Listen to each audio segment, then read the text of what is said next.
Bonjour à tous et bienvenue pour ce nouveau tutoriel After Effects où aujourd'hui, suite à la demande d'une personne, je vais réaliser un petit tuto sur les bases d'After Effects. Sur ma version qui est After Effects CS6. Donc, hop, je bascule sur After. Donc, euh, on va très rapidement expliquer l'interface. Alors, dans un premier temps, il est préférable de se mettre sur le même espace de travail que moi. Donc, si ce n'est pas le cas dans l'espace de travail, vous allez vous mettre standard.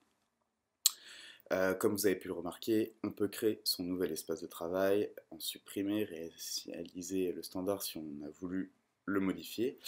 Libre à vous de créer votre espace de manière à optimiser votre workflow. Nous avons des fenêtres sur After un peu partout. Là, la file d'attente de rendu, là c'est notre timeline, là nous avons la fenêtre de suivi, de dessin de trajectoire, des effets, et toutes ces fenêtres se retrouvent dans le panneau fenêtre, dans lequel on peut activer celle que nous voulons voir. Par exemple, je vais activer l'audio, tac, l'audio apparaît. Je n'en veux plus, je le ferme.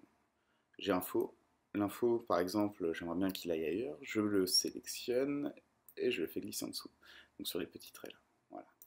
Très intéressant, vous pouvez aussi la faire sortir et en créer une fenêtre volante. Par exemple, si vous disposez de plusieurs écrans, vous pouvez le faire avec votre pré-rendu, donc ici, faire sortir cette fenêtre et la mettre sur un autre écran. Alors, nous allons commencer les autres fenêtres. Donc, il y a les outils qui sont là. Voilà. Donc, c'est ce qui va nous servir à créer beaucoup de choses.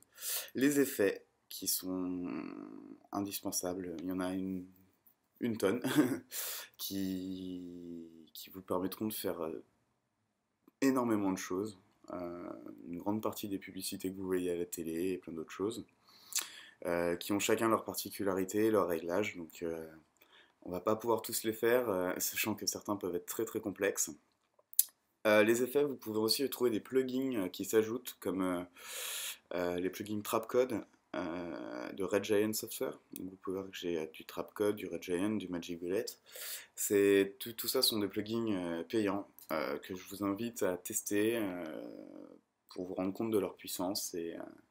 Même si évidemment on peut réaliser la même chose dans After, mais de manière beaucoup plus complexe pour avoir un rendu équivalent.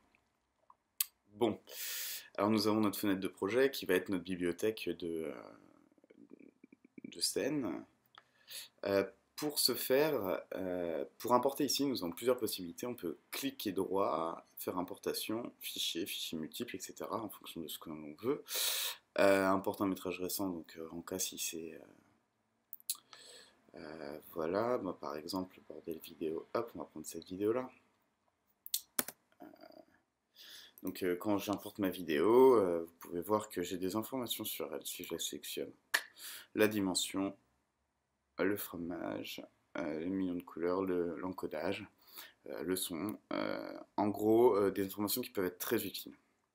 Donc After Effects travaille dans des compositions. Donc pour créer une composition, on peut faire clic droit, nouvelle composition, fichier, créer. Non, excusez-moi. Excusez-moi, composition. Désolé. Composition, nouvelle composition. Hop. Ah oui, j'ai pas fait les trucs. Alors oui, bon ça c'est des... En fonction de ce que vous êtes en train de sélectionner, vous avez des options propres à chaque objet que vous sélectionnez. Que ce soit la composition ou le calque. Donc là par exemple j'ai ma vidéo. Donc je vais faire une nouvelle composition. Donc avec des paramètres, voilà. Vous pouvez gérer tous les paramètres, y compris la couleur d'arrière-plan, la durée, la résolution, la cadence, enfin tous les réglages et le nom. Et plein d'autres choses. Alors les options, les styles de rendu, c'est une nouveauté CS6 qui vous permet d'avoir une extrusion réelle comme un logiciel de 3D comme Cinema 4D. On verra pas ça dans ce tuto, mais une prochaine fois. quelque chose qui vient d'arriver et qui est très très performant pour ça. Donc je viens de créer une nouvelle composition, 1920 par 1080, mais ma vidéo fait 1280 par 720. Donc je suis un peu embêté, parce que si je mets ma vidéo dans ma composition, que vous pouvez voir qui s'affiche ici, hop, et ben elle est plus petite. Donc soit je l'agrandis, mais je vais perdre en qualité, donc c'est un peu bête. Donc il y a une solution très bête, c'est je vais supprimer ça, hop. Et puis je vais prendre ma composition et la faire glisser sur cette petite icône, ce qui va pouvoir avoir pour effet de créer une composition de la taille exacte de notre vidéo. Donc on peut voir que c'est exactement les mêmes paramètres, rien ne change. Voilà. Donc nous avons la composition dans notre vidéo. Et à partir de là, on va pouvoir travailler dessus, comme dans Photoshop, insérer des calques, jouer avec des modes, faire plein de choses. Mais voilà, c'est ici la base. On va s'attarder un petit peu sur ces choses-là. Alors, qu'est-ce que c'est? Ah oui, sur la bibliothèque, j'avais oublié. Vous pouvez créer des dossiers pour vous organiser. Et avec la barre de recherche, recherchez vos éléments. C'est toujours bien de créer des projets bien organisés. Mots, hop, je sélectionne, je mets dans des mots, ça s'affiche, ça sort. Ok. Alors, nous revenons à nos moutons. Ici, vous pouvez voir que vous avez toujours la prévisualisation dans statut. Donc ça, on laisse cliquer comme c'était. Là, nous avons le zoom. Alors, vous pouvez faire ajuster, ce qui permet qu'en fonction de la taille de votre fenêtre, ça va être ajusté pile poil à la bonne taille. Vous avez ceci qui vous permet d'afficher des repères. Donc des titres, enfin des repères de titrage, des repères de grille, les repères, les règles, qui vont vous permettre de tirer des repères, comme sur Photoshop et tous les autres logiciels. Voilà. Ici, alors ça c'est quand il y a des masques, donc je vais vous montrer par exemple, vous avez un masque qui va permettre de sélectionner une partie de la vidéo. On reverra ça juste après, hein, vous inquiétez pas. Voilà, et bah, ce masque-là, on va pouvoir afficher, désafficher. Voilà, donc les points et le tracé, donc permettent de voir le rendu sans le tracé, ce qui peut être très pratique des fois. Voilà, donc, on annule. Nous avons donc la capacité de prendre des photos. Elle s'enregistre dans votre bureau, etc. Mais il y a un autre moyen plus simple de prendre. Non, pas sur mon bureau. Donc non, elle s'enregistre dans le fichier After. C'est un peu galère à aller chercher, donc autant faire un autre moyen pour prendre des photos. Afficher l'instantané, donc ça sert à rien non plus. Par contre, les paramètres de couleur, on va pas y toucher non plus, généralement. Enfin si, mais pas pour des projets simples, c'est quand on évolue un petit peu plus loin. Dans la retouche, l'automatique, ça c'est votre résolution, donc quand votre ordinateur commence à ramer, n'hésitez pas à baisser la résolution en un quart, sachant que quand vous êtes en un quart et qu'ici vous êtes à 25%, mathématiquement vous êtes en full résolution. Car un quart et un quart, ça fait du 100%. Voilà. Caméra active, c'est des...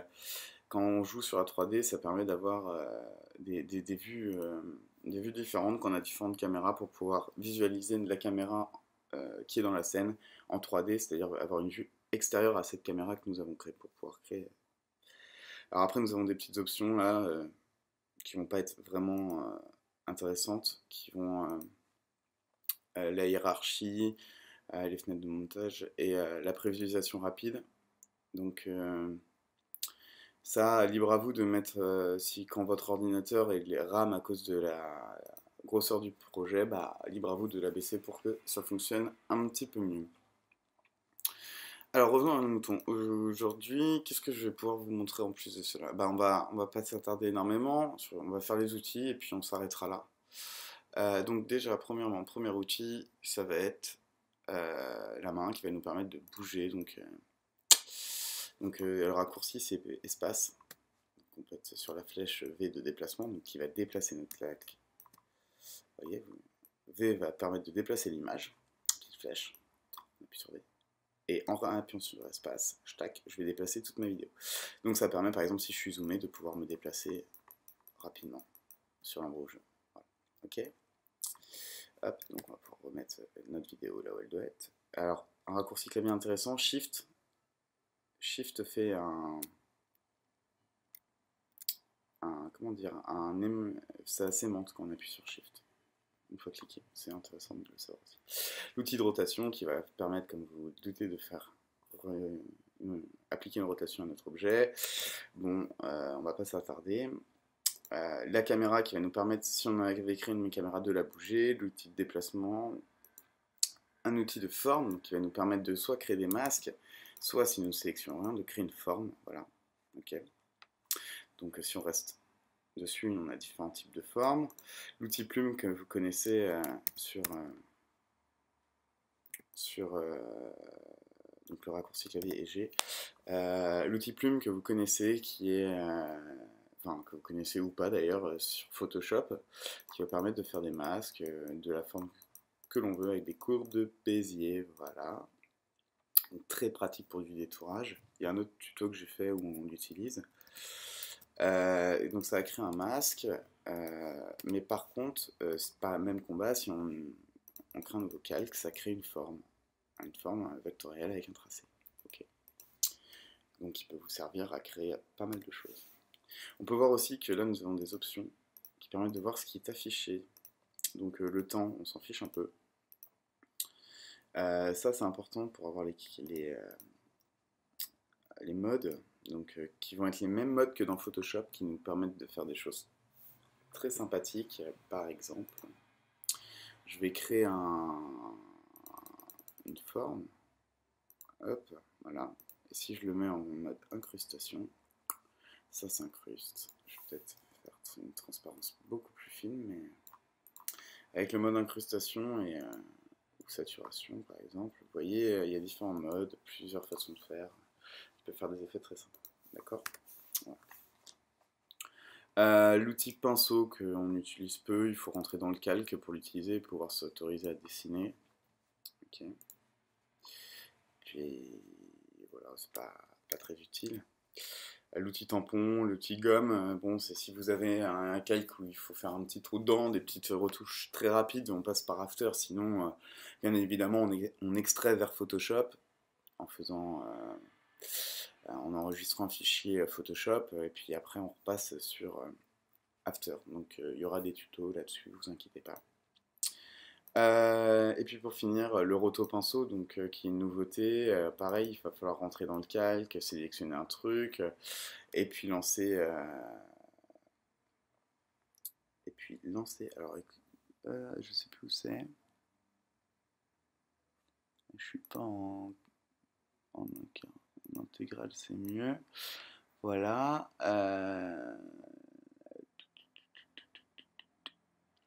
Et donc, vous voyez que par exemple, je vais pouvoir sélectionner ce truc-là. Et, et donc, il va calculer donc, du tracking via ce qui va me permettre de garder une zone, voilà, un détourage en fait automatique. Donc on reviendra sur cet outil ou au pire chercher sur internet pour voir qu'en fermant il nous reste que la partie sélectionnée. Voilà, donc pour les amateurs de détourage, c'est sympa. L'outil marionnette aussi, qui va nous permettre une fois fait, de pouvoir déplacer en mode marionnette notre vidéo, en créer un bonhomme, quoi. Alors bon, bien sûr, là, c'est pas du tout adapté à ce type d'effet, mais un stickman où on met les points marionnettes au bon endroit peut après s'animer très facilement. Vous pouvez voir que à chaque fois que j'ai pris des outils, ça a créé des effets. Enfin, pas à chaque fois, mais quasiment tout le temps. Donc les effets, oui, c'est ce qu'on expliquait. Donc on prend les effets, on clique droit. Donc il y a différentes façons. Une fois qu'on a sélectionné son calque, on va appliquer l'effet. On va cliquer droit ici pour avoir tous nos effets qui vont apparaître, auxquels on pourra appliquer tout ce qu'on veut. Ou alors on va directement dans effet, puis on clique, puis on applique quelque chose. Ok. Donc là, par exemple, ce qui s'est passé en utilisant l'outil marionnette, c'est que ça a appliqué un outil de marionnette. Mais bon, après, par exemple, on peut faire une correction colorimétrique en appliquant une courbe. Hop, par exemple, pour intensifier la lumière. D'accord? Par exemple. Après, je suis en 1/4, c'est pas bon, je me remets en intégrale. vidéo est de meilleure qualité. On peut créer un calque, donc on peut créer des solides. Donc créer un solide, ça va nous créer un solide d'une couleur rouge de base parce que quand j'ai fait créer solide, en effet, rouge, de la taille de la composition, je peux faire ce que je veux. Sur ce solide, je peux appliquer un masque donc, qui s'est appliqué dans les propriétés des calques. Parce que, évidemment, tout ce qu'on retrouve partout s'applique dans les propriétés des calques. Par exemple, sur notre vidéo, j'ai mon effet, les courbes, donc que je peux animer avec les clés, les transformations. Et c'est grâce à ça qu'on va pouvoir tout animer. Je m'exprime. On active le chrono qui va créer une clé, par exemple de la position de notre vidéo, qui a cette référence-là. Et en allant à 2 secondes, on va pouvoir déplacer cette vidéo. On voit la trajectoire qui se place, on voit nos 2 points clés, et on peut voir qu'en effet, la vidéo bouge. Donc on peut faire ça. Voilà, mais ça ne nous intéresse pas plus que ça. On peut par exemple le faire sur la rotation. Aller à 4 et puis affecter une petite rotation. Tac. Augmenter un petit peu l'échelle pour pas qu'on voit qu'on sort du champ. Et on peut voir qu'on fait basculer la caméra. Donc il va juste nous falloir appliquer une rotation un petit peu dans l'autre sens. Voilà, pour faire un effet un peu de je me casse la gueule. Mais bon, voilà. Comme vous pouvez le voir, nous avons notre calque qui est dessus. Je peux l'afficher, le désafficher en cliquant sur l'œil. Très pratique. Voilà. Nous avons le mode solo aussi ici, qui va permettre de mettre un calque en mode solo. C'est-à-dire que si nous avons plusieurs calques et que j'appuie sur solo, je tac, tous les autres se désaffichent. Pratique pour éditer qu'un seul calque, évidemment. Le cadenas qui permettra de les bloquer.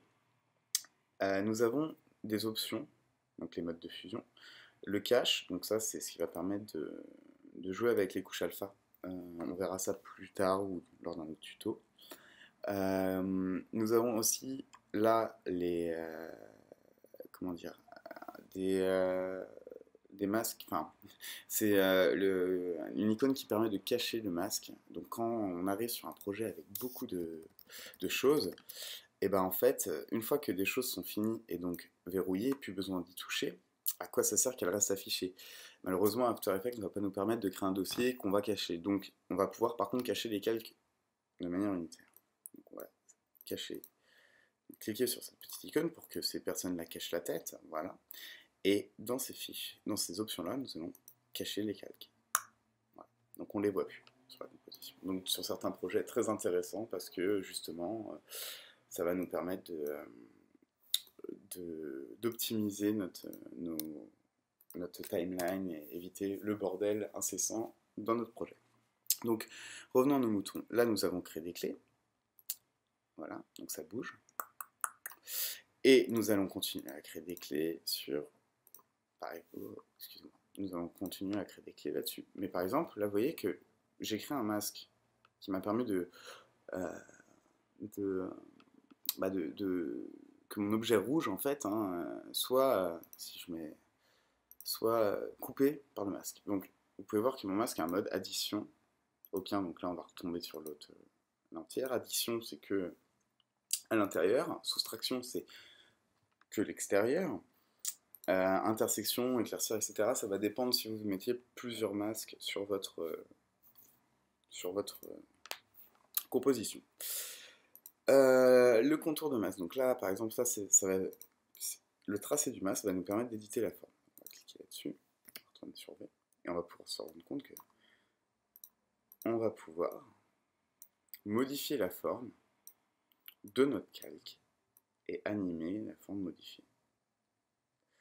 Hop, alors je vais cacher la vidéo de fond mais là vous pouvez vous rendre compte que voilà, donc notre forme est animée. Donc libre à vous de faire des choses intéressantes.